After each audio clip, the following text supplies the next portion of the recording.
My name is Ken Deardorff. Since I was about 4 years old and became aware of homesteading in general, that was something I wanted to do.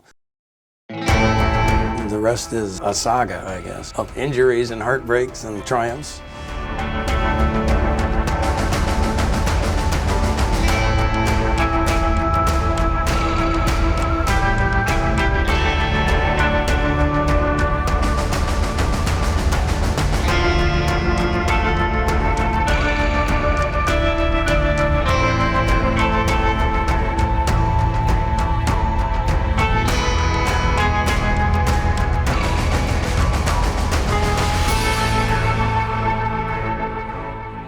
It had always been my dream, from the time I was small, to do this.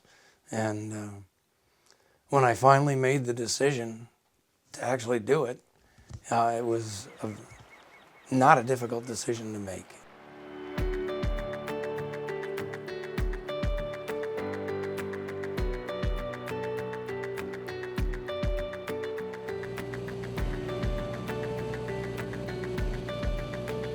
My first priority, of course, was to get a shelter. The first day that I arrived down here on the river, I came up into the woods here and I got the chainsaw out and cut that dry spruce down. Right there is the stump. I got a good hot fire going right here, and I set up a little nylon two-man tent right over in this area right here between these trees. It was a free feeling. It was a scary free feeling. I was looking for some place that would be relatively easy to clear, but still provide ground that I could expect to produce something. This water is drinkable. The river is navigable. There's timber that you can utilize to build with.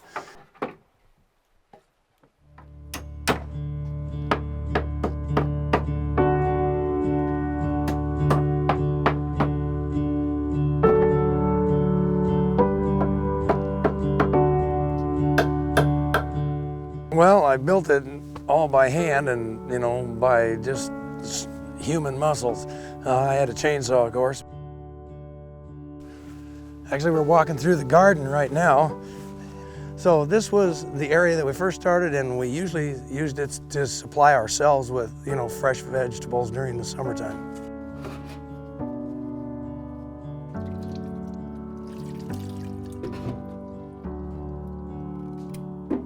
We used to, can a few things out of here or jar a few things out of here, but the rest we chose to eat fresh. Radishes and kohlrabi and turnips and tried a few cabbages and potatoes. As you can see, there's still some rhubarb here.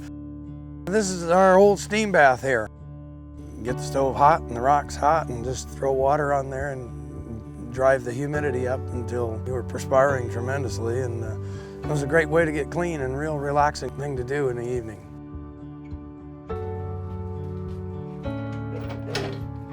There's also the issue of firewood. This cabin would take about 10 cords to heat for a winter.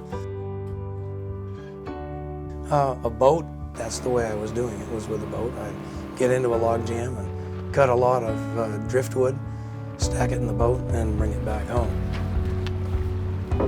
The river is the most dangerous thing year-round, winter or summer.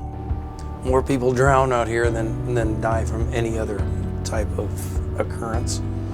Once you've done this, it's kind of like having a disease. You just can't get rid of it. And it's one that I'm really glad that I've caught. You might want to hang on here. This looks kind of hairy. Yeah. Try coming on over to your left a little. No, it's about the same. Just keep it up and let it drift through. Getting better here. Better? Yeah, getting better. You can ease it down a little bit. There you go. Right there is good. I'd always wanted to live the life that, I could be outdoors whenever I wanted, or I could look out the window and see something, or open the door and shoot dinner. It did come true in every single one of those circumstances. I've had broken legs, broken ribs, collapsed lungs, pneumonia. but recovered from all of them. Would I do it any differently? Probably not.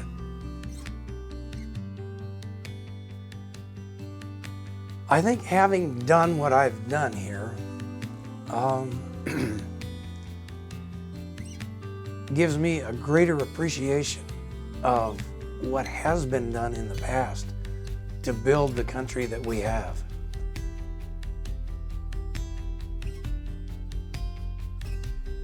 It's almost an overwhelming experience for me to imagine what those people did. Those people were heroes. To manage the Herculean things they did. I think the sense of history and the teaching of history has become a national lacking. I would encourage people to seek that out on their own if they don't get it, and encourage parents to teach it to their kids and to take them places where there are national monuments and historical monuments and show them what went on to create what we have.